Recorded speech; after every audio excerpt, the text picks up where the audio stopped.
How to unblock someone on WhatsApp. Hey guys, welcome to the channel.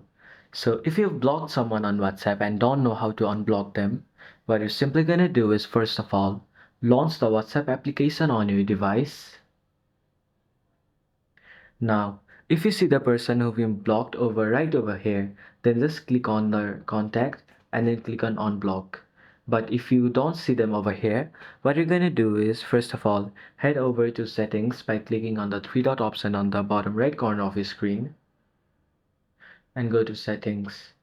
After you do that, go to privacy,